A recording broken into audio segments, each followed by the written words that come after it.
ఆశీర్వాదం గురించి బైబిల్ ఏం చెప్తుంది, అసలు పరిశుద్ధ గ్రంథంలో ఏ మాట సెలవిస్తుంది అని కూడా మనం గమనించుకోవాలి. ఆశీర్వాదాలు ఎలాగొస్తాయని పరిశుద్ధ గ్రంథం మనకు తెలియజేస్తుంది. సో పరిశుద్ధ గ్రంథం తెలియజేసిన మాటల్లో ఆ యొక్క మాటలు ప్రతిదీ దేవుని మాటలు కాబట్టి ఆ మాటల్లో మనం ఉన్నప్పుడు మాత్రమే తెలుస్తుంది దాని విలువ. అందుకని చాలామంది అంటారు, దిగితే కానీ తెలియదు, తింటే కానీ తెలియదు, అనుభవిస్తేనే కానీ. ఈ మూడు అనుభూతపూర్వకంగా వచ్చింది కనుక అది రుచి చూడాలనుకున్నప్పుడు ఖచ్చితంగా ఇప్పుడు లేయమ్మ గారు చక్కగా ఏ వంటలు చేశారు కదా, వంటలు చేశారు. సో వంటలో ఇప్పుడు టేస్ట్ ఆల్ చేసి ఉండొచ్చు కానీ రుచి మనకు తెలియదు కదా. ఇప్పుడు ఆ రుచి మనకి ఎప్పుడు తెలుస్తుంది? తినిన తర్వాత, తింటే తెలుస్తుంది. అలాగే అనుభవపూర్వకమైన మాటలు పరిశుద్ధ గ్రంథంలో దేవుడు రాసి ఉంచాడు. ఇందులో తన యొక్క దివ్య జ్ఞానంతో తన మనసుని ఇందులో పెట్టాడు. తన మనసులో ఉన్న మర్మాలు తెలియజేస్తాడు. తన మనసులో ఉన్న భావాలను అందరికీ ప్రకటన చేస్తాడు. ఇవి మనం అనుసరించినప్పుడు మాత్రమే ఈ ఆశీర్వాదాలు మనం పొందుకుంటాం. కనుక ఆశీర్వాదాలు మనం పొందుకుంటాం. కానీ మన ఆశీర్వాదములు దేవుడు ఇస్తున్నాడు. వాటిని మనం పొందుకోకుండా మనం ఆటంకపరచుకోకూడదు ఎప్పుడు కూడా. హల్లెలూయా, హల్లెలూయా. మనం ఎప్పుడు కూడా అవి పొందుకోకుండా ఆటంకపరచుకోకూడదు. ఆశీర్వాదం దేవుడు ఇవ్వడానికి ఎప్పుడు సిద్ధమే. 24 గంటలు 365 రోజులు దేవుడు మన కొరకు పనిచేస్తున్నాడు. మనం 24 గంటలు 365 రోజులు ఎవరి కోసం పనిచేస్తాం? దేవుడి గురించి. ఒకటి మనం ఆలోచించుకోవాలి, 365 రోజులు కూడా దేవుడు మన కోసం ఎక్కడ పనిచేస్తున్నాడు? ఎక్కడ రాయబడి ఉంది చెప్పండి? ఎక్కడ రాయబడి ఉంది? ఎక్కడ ఉంది అనుకుంటే 87 కీర్తన ఎక్కడ రాయబడి ఉంటుంది? 121 కీర్తన 21 కీర్తన రాయబడి ఉంటుంది. 121 కీర్తనలోని ఇశ్రాయేలు కాయువాడు, కొనుకడు, నిద్రపోడు, ఏ అపాయము రాకుండా ఆయన మనకు కాపులా కాసేవాడు. మరి 24 గంటలు ఆయన మనకు కాపులా కాస్తున్నాడు. 365 రోజులు కూడా కాపలా కాస్తున్నాడు. సంవత్సరం మొదలుకొని సంవత్సరాంతం వరకు నీ దయా కిరీటము ధరింపజేస్తున్నావా. హల్లెలూయా. ప్రియమైన వల్ల ఈ ఆశీర్వాదం మనం పొందుకోకుండా విని, దేవుని వాక్యాన్ని విని, వాక్య మర్మాన్ని గ్రహించి, ఇది మనం విన్న తర్వాత, గ్రహించిన తర్వాత అందులో మనం లేకపోతే దేవుని ఆశీర్వాదం ఖచ్చితంగా మనము పొందుకోలేము. దానికని ఈరోజు క్రిస్మస్ సందర్భంగా మనం మాట్లాడుకుందాం. హల్లెలూయా, హల్లెలూయా. క్రిస్మస్ సందర్భంగా ఒక స్త్రీ నిమిత్తం మాట్లాడుకుందాం. ఆ స్త్రీ ఎవరు అంటే యేసు ప్రభు వారి తల్లి గారే. హల్లెలూయా. ఆ ఉత్తమమైన స్త్రీ గురించి మాట్లాడుకుందాం. స్త్రీ ఎప్పుడు అయ్యిందంటే పెళ్ళి అయిన తర్వాత స్త్రీ అవుతుంది. పెళ్లి కాకముందు ఆమె స్త్రీ కాదు, ఆడబిడ్డగా ఉంటుంది. ఆడబిడ్డ ఏంటంటే స్త్రీ అంటే అందరూ ఒకటే కదండి, ఒక తేడా ఉంది. పెళ్లికి ముందు చిన్నపిల్లల స్త్రీ అని పిలుస్తామా? పిల్లం చెప్పండి, మా పాప బాలిక. తర్వాత యవన కాలంకి వస్తుంది, యవనస్తురాలు, ఆమె వయసు వచ్చిన పిల్ల అంటాం. వివాహం అయిన తర్వాత ఆమె పెళ్ళి అయిన పిల్ల అంటాం. అప్పుడు స్త్రీ అవుతుంది ఆమె. హల్లెలూయా. ప్రియమైన వాళ్ళరా, ఆ స్త్రీ గురించి చక్కని మాటలు పరిశుద్ధ గ్రంథంలో రాయబడిన మాటలు కొన్ని జ్ఞాపకం చేసుకుందాం. లూకాసు సువార్త 1వ అధ్యాయము 26వ వచనం నుంచి మనం చదువుకుందాం.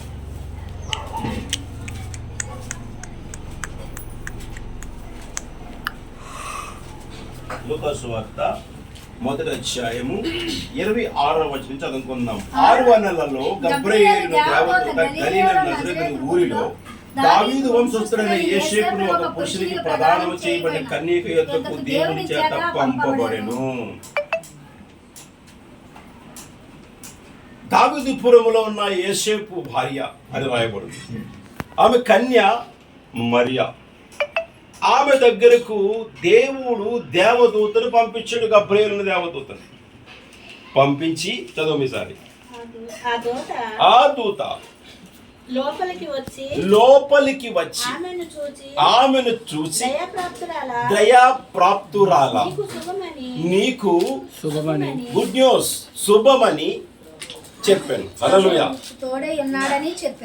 నీకు దేవుడు తోడయ్యున్నాడని చెప్పాను. చూడండి, ఇక్కడ దూత నేరుగా పరలోకము నుంచి గబ్రియేలు దేవదూత కన్య మరియమ్మ గారి దగ్గరకు వచ్చింది. ఈ కన్య మరియమ్మ గారు ఎవరంటే దావీదుపురములో నివసిస్తున్న ఒక ఆమె కుమార్తె యోసేపునకు ప్రదానము చేయబడినది.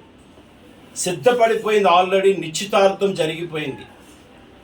సో ఆమె దగ్గరకు వచ్చి దూత మాట్లాడుతున్న మాట ఏంటంటే, దయాప్రాప్తురాలా నీకు శుభమని చెప్పి నీకు ప్రభు తోడై ఉన్నాడు అని చెప్పింది.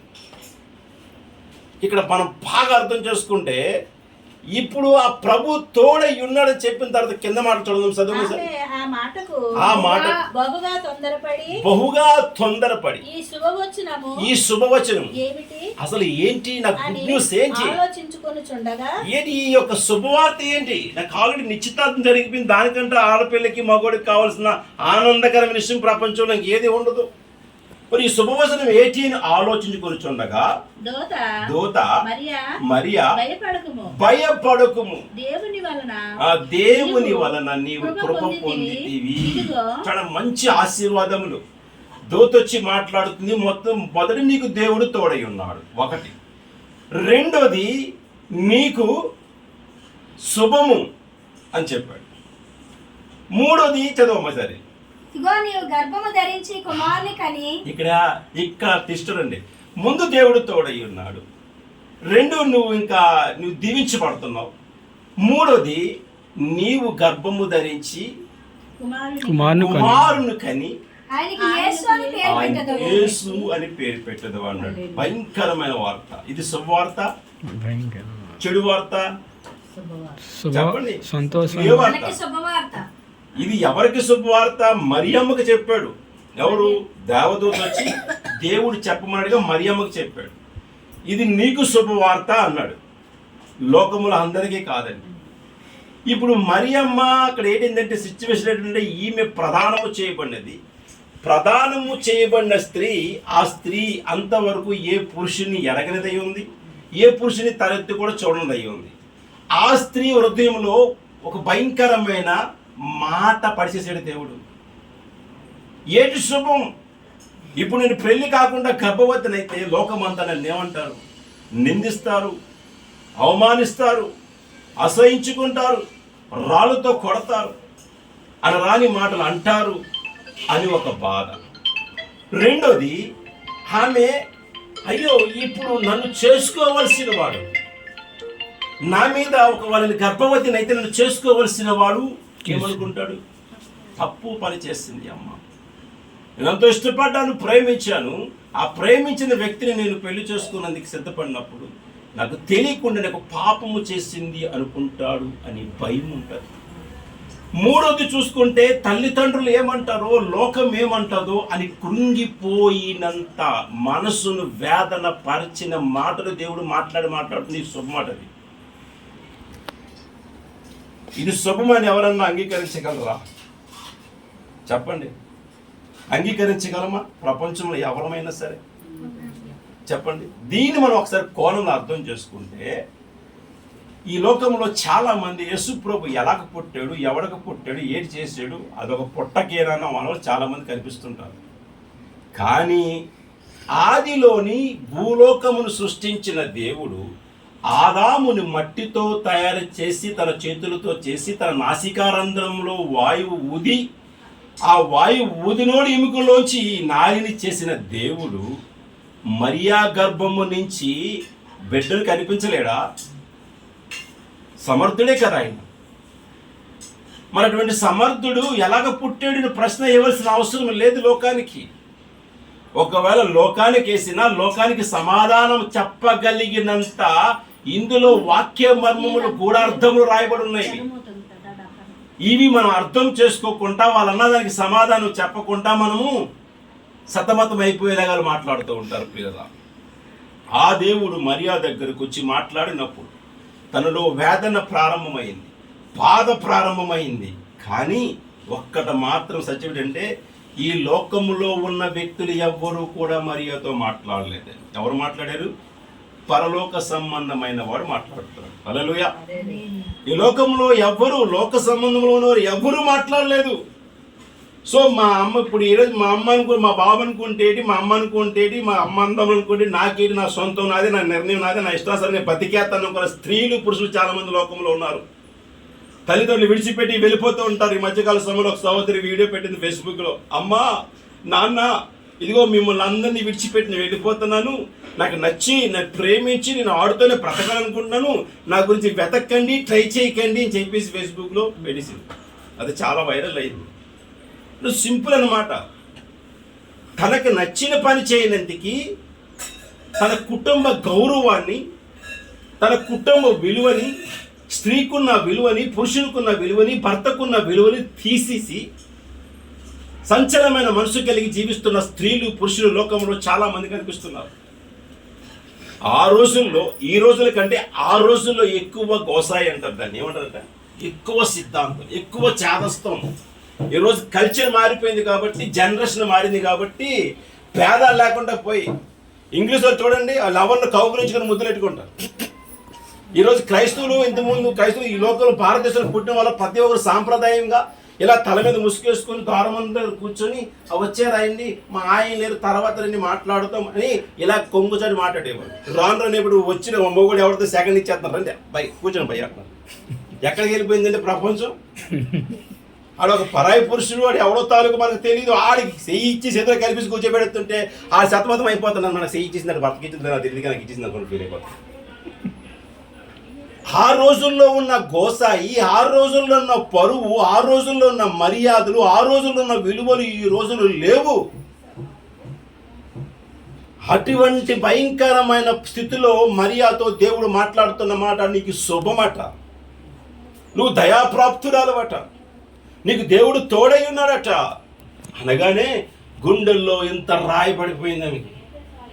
పడిపోయి ఒక తీర్మానం చేసుకుందండి. ఏ తీర్మానం అంటే, అమ్మో నేను చేసుకోబోయేవాడు నన్ను ఏమంటాడో, నా తల్లిదండ్రులు నన్ను ఏమంటాడో, లేకపోతే నా ఇరిగిపోయేవారు నన్ను ఏమంటాడో అని ఆలోచనే లేదు ఆమెకి. హల్లెలూయా. ఎందుకు మాట్లాడమని ఎవరు మాట్లాడారు? దేవదూత మాట్లాడింది. గబ్రియేలు దేవదూత భూలోకానికి వచ్చి దేవుడు చెప్పమన్న మాట చెప్పింది. తన మాటలు కాదవి. ఆ మాటలు చెప్పిన తర్వాత ఇప్పుడు లోకానికి భయపడాలా, దేవునికి భయపడాలా? దేవుడు శుభమని చెప్పాడు, దేవుడు జయమని చెప్పాడు, దేవుడు తోడై ఉంటానని చెప్పిన తర్వాత మరియాలో ఆందోళన లేదండి. ఎంత పీస్గా, ఎంత సమాధానంగా ఉంది ఒక్కసారి ఆలోచించుకుంటే. ఒక్కసారి చదువు కిందకి వెళ్ళమ్మా, దాన్ని కంటిన్యూ చేయండి. దూత మరియా భయపడకము, దేవుని వల్ల నీ కృప పొందితివి. ఇదిగో నీవు గర్భము ధరించి కుమారుని కని ఆయనకు యేసు అని పేరు పెట్టెను. ఆయన గొప్పవాడై సర్వోన్నతుని కుమారుడనబడును. ప్రభు అయిన దేవుడు ఆయన తండ్రి అయిన దావీదు సింహాసనం ఆయనకిచ్చెను. ఆయన యాకోబు వంశస్థుల్లో యుగయుములు ఏలును. ఆయన రాజ్యము అంతము లేని దయ్యుడని ఆమెతో చెప్పెను. అందుకు మరియా, నేను పురుషుణ్ణి ఎరగని దానను అనెను. అది ఎలాగూ జరగని దూతతో అనగా, దూత పరిశుద్ధాత్మ నీ మీదకి వచ్చెను, సర్వోన్నతుని శక్తి నిన్ను కమ్ముకొనును గనుక పుట్టబోవు శిశువు పరిశుద్ధుడై దేవుని కుమారుడనబడెను. అదెవరట? పరిశుద్ధ కుమారుడై. ఈ లోకము నువ్వు ఎవడ కన్నావు అందట దేవుని కుమారుడు అనబడతాడట ఆయన. హల్లెలూయా. తల ఉంచింది మరియా దేవదూత లేక మాటలకు, దేవుని మాటలకు. ప్రియులారా, మనుషులు లెక్క చేస్తాం ఈ రోజు. నా భర్త ఏమంటాడో, నా ఇలా ఏమంటారో, లాలేమంటారో అంటాం, ఆలేమంటారు, ఈలేమంటారు అనుకుని మరియా అనుకుంటే ఈరోజు చరిత్రలో ఆమె పేరు రాయబడేదా, మరియాకు తల్లిని రాయబడేదా? చెప్పండి చెప్పండి, ఒక్కసారి ఆలోచించండి. చేసేది మంచి పని అయినప్పుడు, అది చెడ్డ కానప్పుడు ఎవరికి తల వంచనవలసిన పని లేదు. 2, ఇండివిజువల్ ఆశీర్వాదం ఇది. అవునా? ఆమె వ్యక్తిగతానికి సంబంధించిన ఆశీర్వాదం మాత్రమే. తన జీవితానికి, తన పరలోక రాజ్యానికి వారసత్వం పొందుకునే ఆశీర్వాదం మాత్రమే ఇది మరియా. అయ్యో భర్త కొన్నాళ్ళు నాతో పాటు ఉంటాడు, సో అది బాధ్యత. తల్లిదండ్రులు నాతో పాటు కొన్నాళ్ళు ఉంటారు, వాళ్ళు నా బాధ్యత. స్నేహితులు ఉంటారు నాతో, వాళ్ళు నా బాధ్యత. ఇరుగు పొరుగు వారు ఉంటారు, వాళ్ళు పలకరించి పరామర్శించి వారితో చేబోతులు మాట్లాడుకుంటూ సహాయం చేసుకోవడం అది నా బాధ్యత. కానీ నేను ఉండవలసిన ప్రదేశానికి, ఉండవలసిన స్థానానికి నన్ను దేవుడు తీసుకెళ్ళడానికి నా మీద ఒక సాధనముగా వాడబడాలని కోరుకున్నాడు. కాబట్టి ఆయనకు తల వంచింది దేవునికి. హల్లెలూయా. అయ్యో నా భర్త ఏమనుకుంటాడో, అయ్యో నా నిందలు వేస్తాడేమో, నా తల్లిదండ్రులు ఇలాగంటారేమో అనుకొని ఆ రోజు మరియా అనొచ్చు కదా. సో లోక జ్ఞానం లేదంటారా? ఉన్నది, లేకేం లేదు. సమాజంలోనే పుట్టింది ఆమె కూడా. మరి లోక జ్ఞానం కూడా ఉండి కూడా లోకంలో ఉన్న వారి మాట ఏది అనుకుంటా తాము పొందుకోవలసిన ఆశీర్వాదాన్ని ఆమె జార్చుకోకుండా తను కాపాడుకుంది. హల్లెలూయా. ఆమె ఇండివిజువల్ ఆశీర్వాదం. ఏ మనిషి పరిశుద్ధంగా జీవిస్తాడో ఆ మనిషి పరలోక రాజ్యానికి వారసుడవుతాడు. యేసుక్రీస్తు వారు చెప్తున్నారు. హల్లెలూయా. ఏ మనిషి పరిశుద్ధంగా బ్రతుకుతాడో ఆ మనిషి పరలోక రాజ్యం సొంతం చేసుకుంటాడని వాక్యం సెలవిస్తుంది. హల్లెలూయా.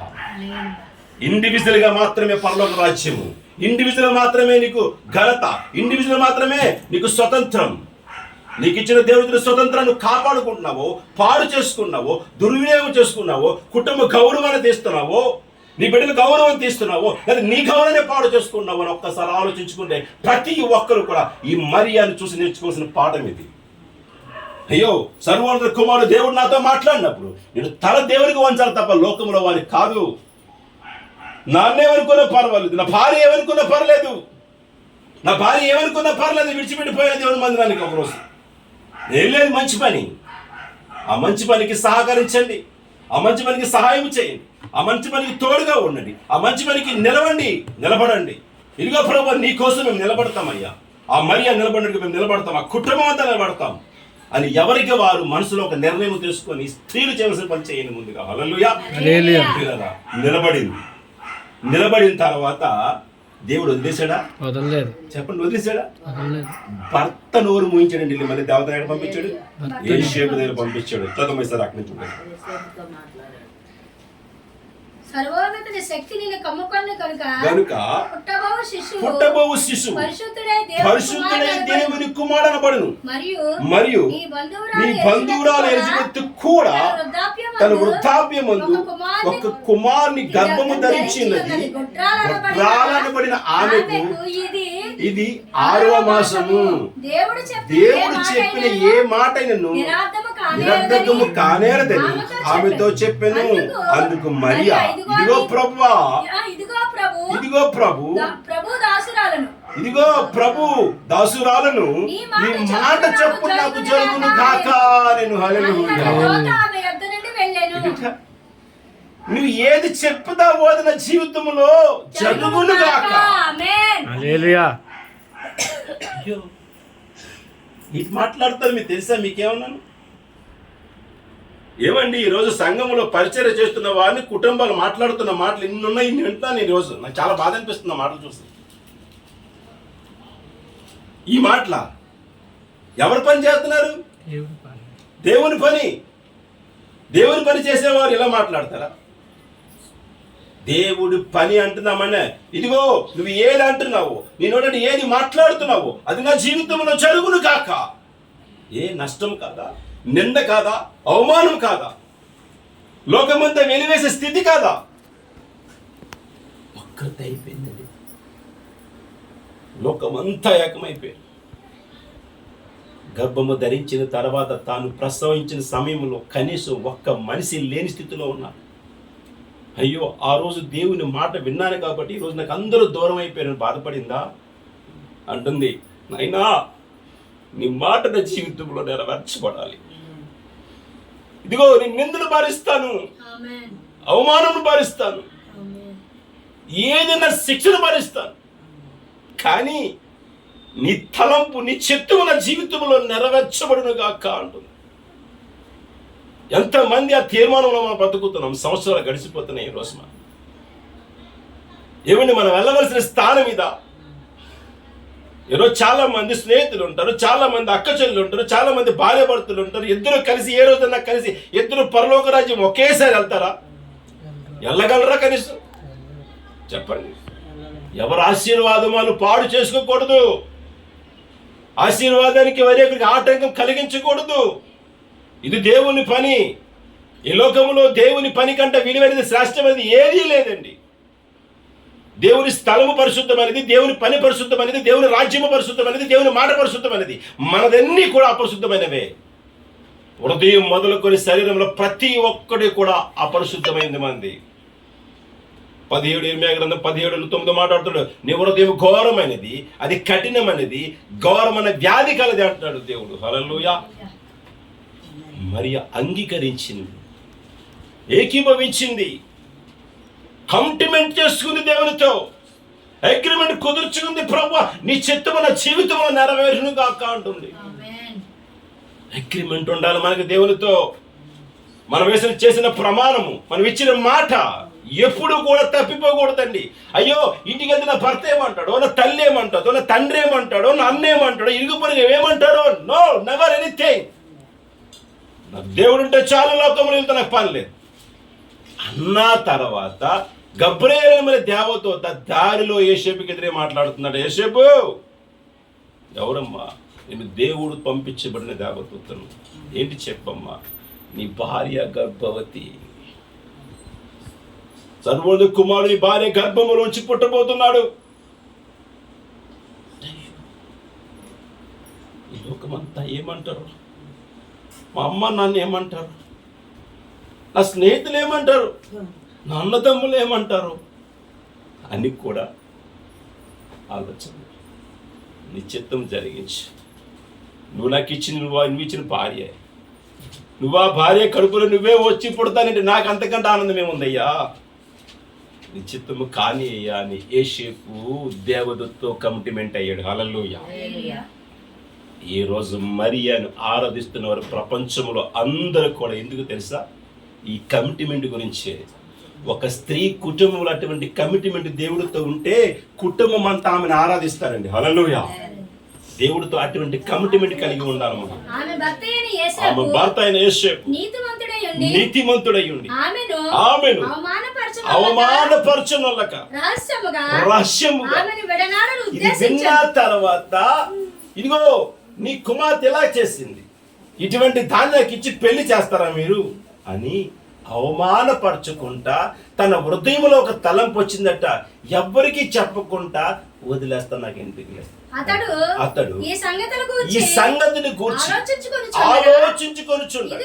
ఇదిగో ప్రభువు దూత స్వప్నమందు అతనికి ప్రత్యక్షమై, దావీదు కుమారుడైన యోసేపు నీ భార్య అయిన మరియను చేర్చుకొనుటకు ఏం చేయొద్దు. పిచ్చోడా, నీ భార్య అయిన మరియ ఎలాంటిదో దేవునికి తెలుసు, నీకు తెలీదు. ఇదో లోకంలో అన్న మాటలు బట్టి నువ్వేదో ఫీల్ అవుతున్నామేమో ఇంటీరియర్గా నీ భార్య అలాంటిదని. సో అటువంటి ఫీలింగ్స్ నీలో ఏముంచొద్దు. ఆమె చాలా ఉత్తమమైనది, గుణవంతురాలు, బాధ్యత గలది, దేవునితో నిబంధన చేసుకున్నది. చదువమ్మా. ఆమె గర్భము ధరించిన ఎవరి వల్ల? ఒరే, మీ ఇరుగు పొరుగు వాళ్ళ వల్ల కాదు, నీ స్నేహితుల వల్ల కాదు, లేదా రహస్యంగా పాపం చేయడం వల్ల కాదు, కానీ ఆమె గర్భము ధరించింది పరిశుద్ధాత్మ వల్ల మాత్రమే. ఆమె ఒక కుమారుని కని తన ప్రజలు వారి పాపముల నుంచి ఆయనే రక్షించును కనుక ఆయనకి యేసు అని పేరు పెట్టెను అని. ఇదిగో కన్యక గర్భవతి కుమారుని కనును, ఆయనకి ఇమ్మానుయేలు అని పేరు పెట్టెదరు అని ప్రభు తనకు ప్రవక్త ద్వారా పలికిన మాట నెరవేర్చినట్లు ఇదంతయు జరిగెను. ఇమ్మానుయేలు అనే పేరునకు భాషాంతరము దేవుడు మనకు తోడని అర్థము. హల్లెలూయా. యోసేపు నిద్ర మేలుకొని మరియతో మాట్లాడిన దేవుడు నీకు తోడై ఉన్నాడు. యోసేపు నిద్ర మేల్కొని ప్రభుదూత తనకు ఆజ్ఞాపించిన ప్రకారం చేసి తన భార్యని చేర్చుకొని ఏం చేసినట్ట? ఎవరి మాట వింటున్నాం మనం ఈరోజు? చెప్పండి, ఎవరి మాట వింటున్నామని మనం అందరం? మనం పరిశుద్ధ గ్రంథంలో ఉన్న మాట ఏమన్నా వింటున్నావా? ఈ దేవుని మాట అవగానే తెలుసా? పోనీ తెలుసా అని చెప్పండి. స్వేచ్ఛ, స్వతంత్రం. అయ్యో నా అత్తేమనుకుంటుంది, నా మామే అనుకుంటాడు, నా తల్లి ఏమనుకుంటుంది, నా తండ్రి ఏమనుకుంటాడు, అన్నేమనుకుంటాడు, ఇరుగు పొరుగు వారు ఏమనుకుంటారు అన్న భయము లేదు. ఎవరికి లేదు. పేరుకి మాత్రం చేతిలో పరిశుద్ధ గ్రంథము, లోపల ఉన్నదండి దురాత్మ గ్రంథం. ఈ దురాత్మ గ్రంథం ఏది చెప్తే అదే చేస్తున్న పరిశుద్ధ గ్రంథం మాటలు పక్కన పడేస్తున్నాం మనం. అయ్యో ఇది మనకి కావాలి దేవునికి. ఇదేం చేస్తుందంటే దీన్ని ప్రేరేపిస్తుంది, అతన్ని ప్రేరేపిస్తుంది అండి. ఉదయం అంటదంటే కష్టం వస్తే దేవుడు కావాలంటదట, సుఖం వస్తే అబ్బా సినిమాలు కావాలా, బీచ్లు కావాలా, పార్కులు కావాలా, చీరలు కావాలా, బంగారం కావాలంటదట. బాధ వస్తే హృదయం రెండు కోరుకుంటుంది. హృదయానికి ఏది మేలేదో అది చెయ్యాలి. ఏది మేలేనిది గ్రహించింది మరి అది చేసింది. ఏది మేలేనిది గ్రహించాడు యోసేపు అది చేశాడు. మరియా లాంటి, యోసేపు లాంటి భార్య భర్తలు ఈ లోకములో లేరు రాయబడింది. లేరు. ఏమిటి? ఒకవేళ ఏ భర్త అన్న పెళ్లి కాకముందు ఎవరితోనన్నా కడుపు వచ్చిందని పెళ్లి చేసుకున్నాడు అనుకోండి, కనికరించి చేసుకున్నాడు, జాలిపడి చేసుకున్నాడు. ఆ రోజు భార్య ఏదో చేసింది, లేకపోతే ఎవరో వచ్చారు, ఇద్దరు కూర్చొని మాట్లాడుతుంది, అమ్మాయి ఆయన ఒక ఆయనకు వచ్చాడు, అవరికి వచ్చాడు, అవరికి కూడా మాట్లాడుతుంది. ఈ అదవది ఈ ముందుగా ఇంకా మానలేదా అని ఇంట్లోకి వచ్చి రేపెడతాడు. ఏమంటాడట? జాలి ఎక్కడికి వెళ్ళింది? పోయింది. ఎక్కడికి వెళ్ళింది? కనికరం పోయింది. నేను నన్నాశ్రయం నేను నిజంగా మూర్ఖుని నీళ్ళ యదవని చేసుకుని తిడతాడండి. ఇలాగే తిడతాడు.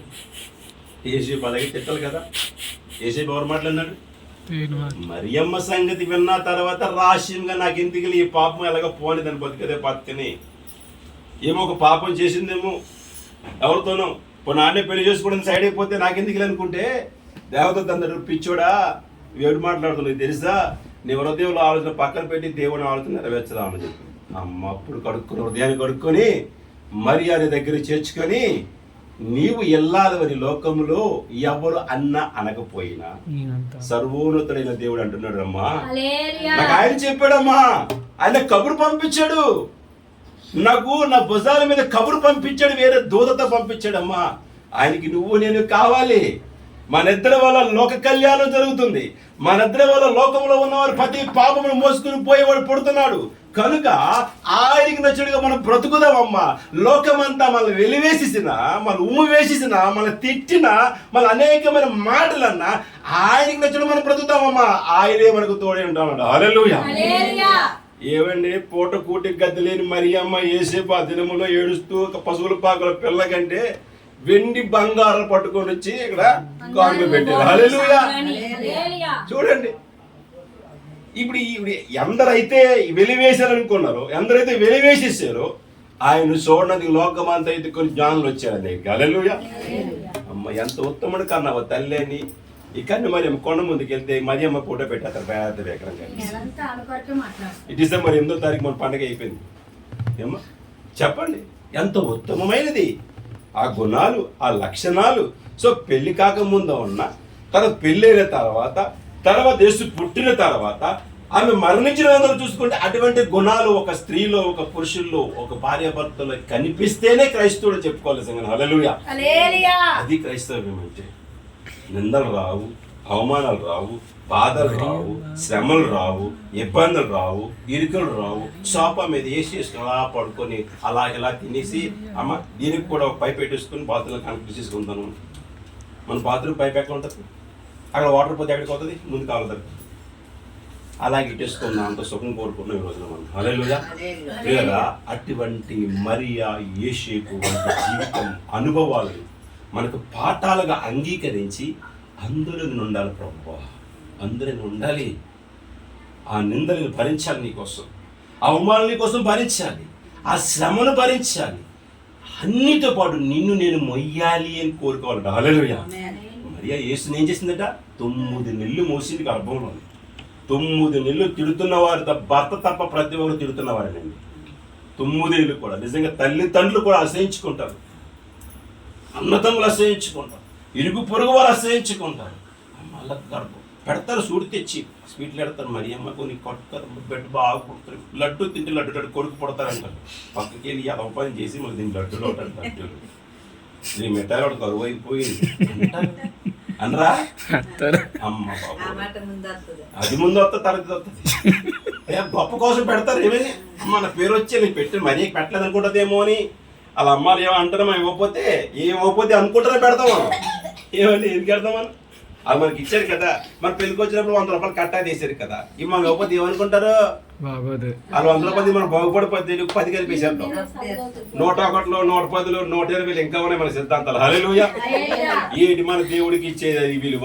ఎంత విలువ అండి ఈ లోకం అంతా కలిపి. పిల్లరా, మరియా వంటి గుణము, యేసేపు వంటి లక్షణములు కలిగి ఎవరు జీవించగలుగుతారో వారు దేవుడిచ్చే ప్రతి ఆశీర్వాదం సద్వినియోగపరచుకుంటారు. హల్లెలూయా. ఈ దినము దేవుని ఇచ్చిన ఆశీర్వాదం దయచేసి ఎవరు పోగొట్టుకోకండి, ఎవరు పోగొట్టుకోవద్దు. దేవుడు నీతో మాట్లాడాడు, నాతో మాట్లాడి ఎన్నోసార్లు దేవుడు నేను పోగొట్టుకోను, దాన్ని కాపాడుకుంటాను. ఇదిగో ఈమె పోగొట్టుకుంటుందా? ఈమె పోగొట్టుకుంటుందా? చెప్పండి. కొడుకు ఎందుకు తిడతాడు? భయం. తిండి వండి పెడితేనే కానీ, వయసులో ఉన్నాడు, అమ్మ కొవ్వు లేవదోళ్ళ ఉన్నాడు కుర్రాడు, వండుకొని తెల్లాడా? హింసించేస్తున్నాడు తల్లిని, పిండేస్తున్నాడు. ఆ యొక్క అడ్డు ఎప్పుడు దొరికిపోతాడు? పెళ్ళి ఏం చూస్తున్నాం మేము కూడా తిరిగాము, తీసుకొచ్చి మా ఇంట్లో పెట్టుకుందాం అన్నాం. కానీ ఎందుకు ఆమె శ్రమ? కాళ్ళు బాగోపోయినా, ఒళ్ళు బాగోపోయినా, నడవలేకపోయినా, డబ్బులు లేకపోయినా, ఎవరి దగ్గర 10, 20 అప్పు చేసుకుని బయట వచ్చేస్తుంది. మరి ఎవరిని అడగదు, లేకపోతే మమ్మల్ని అడుగు. అన్న మమ్మల్ని అడిగింది, వచ్చిన 10 అడుగుతుంది, 20 అడుగుతుంది అంటారు. మీ తర్వాత అడగొద్దు కాబట్టి మమ్మల్ని అడగండి. 10 రూపాయలు, 20 రూపాయలు దారి ఖర్చులు మేము ఇస్తాం, ఏం ప్రాబ్లం లేదు. 100 రూపాయల వరకు ఇస్తాం, అవసరమైతే 1000 కూడా ఇస్తాం. అడిగినా పాపమే. వీళ్ళు ఏమేమో పాపం, కొడుకు ఇవ్వలేదో పాపం అనరు. ఇచ్చాను, 10 ఇచ్చాను, అన్నంకి 20 ఇచ్చాను, అన్నంకి 30 ఇచ్చాను, అమ్మకి గొడ్డ కొన్నాను, అమ్మకి బొబ్బ పెట్టాను అంటే. నువ్వు పెట్టిన బొవ్వ శాశ్వతకాలం ఉండిపోక ఈ బొవ్వలేకే బతికిందా పాపం. బొవ్వలేక ఎన్నాళ్ళు ఆ అమ్మ నన్నమ్మ చిన్నప్పుడు కన్నప్పుడు కాంచి అడ్డాలు వేసి కాంచి నలుగు పెట్టి నువ్వేతో శుభ్రం చేసి బతికించేసావా అమ్మనే? యాదవ మాటలు కాకపోతే ఇవాళ పనికిమాల ఆలోచనలు మైండ్ లో తీసుకోవాలి ప్రతి ఒక్కరు కూడా. హల్లెలూయా. అటువంటి మరి కనుక మరియమ్మలాగా సాత్వికమైన మనసు, యేసేపులాగా మంచి మనసు కలిగి మనం జీవించాలని కోరుకుంటూ ఈ కుటుంబానికి క్రిస్మస్ శుభ సందేశంతో మరి దేవుడు మిమ్మల్ని మీ కుటుంబ సభ్యులు దీవించి మీ కుటుంబం అంతా కూడా దేవుని పనికి ప్రత్యేకంగా వాడవాలని కోరుకుంటున్నాం. హల్లెలూయా. ప్రార్థన చేసుకుందాం.